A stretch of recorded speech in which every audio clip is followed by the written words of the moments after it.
অসমৰ এনআৰচিৰ বিৰুদ্ধে আন্তৰ্জাতিক ষড়যন্ত্ৰ আৱাজ.org এনআৰচিৰ বিৰুদ্ধে ব্যাপক অপপ্ৰচাৰ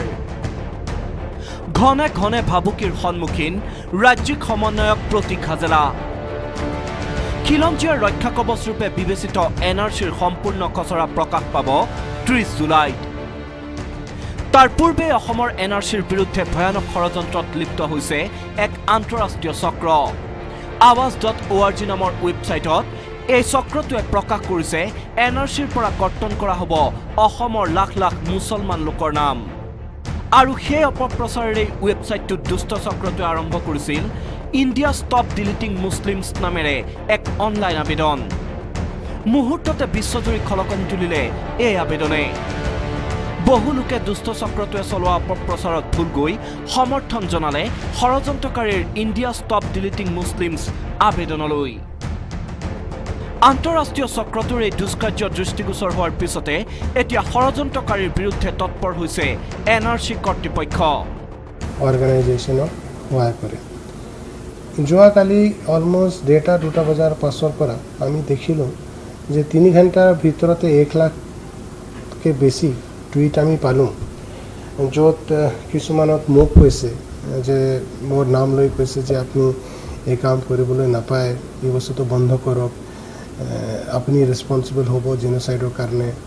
আৰু কেনেকৈ এনেকুৱা কাম ইলিগেল কাম হ'ব পাৰি আৰু তেনেকুৱা এলিগেশ্যনবোৰ যিটো একেবাৰে বোকাত মিছা লগোৱা আৰম্ভ কৰিলে একেটা ৱেবছাইটতে এনআৰচিৰ কৰ্তৃপক্ষই stop fake propaganda against NRC Assam নামেৰে আন এক অনলাইন আবেদন আৰম্ভ কৰিছে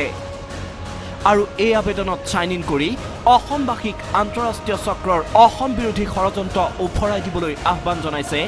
এনআৰচিৰ ৰাজ্যিক সমন্বয়ক প্ৰতীক হাজেলাই যে যদি তেখেতসকলে বিশ্বাস ৰাখে যে এনআৰচি আপডেট প্ৰক্ৰিয়াত তেওঁলোকৰ আস্থা আছে তেওঁলোকে এই ক্ষেত্ৰত যিটো এটা পেটিশ্যন ষ্টাৰ্ট কৰা হ'ল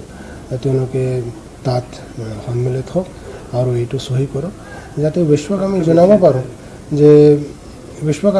পাৰোঁ যে অসমৰ ৰাজ্যও এই ক্ষেত্ৰত অৱগত আছে পূৰা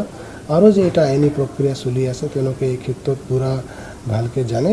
আৰু এই ক্ষেত্ৰত তেওঁলোকে বিশ্বক জনাব খুজিছে যে আমিও এটা সাংবিধানিক আৰু আইনী প্ৰক্ৰিয়া যদি যোগেদি প্ৰচেষ্টা কৰি আছোঁ কিন্তু ইমানেই নহয় উচ্চতম ন্যায়ালয়ৰ প্ৰত্যক্ষ নিৰ্দেশত এনআৰচি উন্নীতকৰণত ব্যস্ত এনআৰচিৰ ৰাজ্যিক সমন্বয়ক প্ৰতীক হাজেলাকো ঘনে ঘনে ভাবুকি দিছে এই অসম বিৰোধী চক্ৰই চাওক এইসমূহ মেছেজ কিদৰে দুষ্ট চক্ৰই প্ৰতীক হাজেলালৈ মেছেজত প্ৰেৰণ কৰিছে বিভিন্ন ভাবুকি যিটো আমি তেওঁৰ পেজত দেখা পাওঁ তাত এইটোৱে লিখি আছে যে আমি এনআৰচি বন্ধ কৰিব লাগে মোক এইটোও কোৱা হৈ আছে তাত যে মোৰ নামেদি এইটো কৰা হৈ আছে যে আমি ৱাচ কৰি আছোঁ আপোনাক আপুনি কি কৰি আছে গোটেই দুনিয়াটো ৱাচ কৰি আছে আৰু ষ্টপ এনআৰচি আৰু তেওঁলোকে এইটো আহ্বান জনাইছে যে UN ছেক্ৰেটাৰী জেনেৰেললৈ আমাক ইমান ছিগনেচাৰ কৰি লওক ছিগনেচাৰ একচুৱেলি নহয় এইটো ইয়াৰ যিটো যিসকলে ইয়াত চাইন আপ কৰিব ইলেক্ট্ৰনিকেলি যাতে ইমান মানুহ লৈ তেওঁলোকে UN ছেক্ৰেটাৰী জেনেৰেললৈ যাব পাৰে যে এইবোৰ মানুহ যাৰ নাম আপোনালোকে দেখিছে ইমান মানুহ এণ্টি এনআৰচি ছাপোৰ্ট কৰি আছে গোটেই বিশ্বত কেমেৰা পাৰ্চন সঞ্জয় বৰাৰ সৈতে বলেন Bhattacharya news 18 Assam north east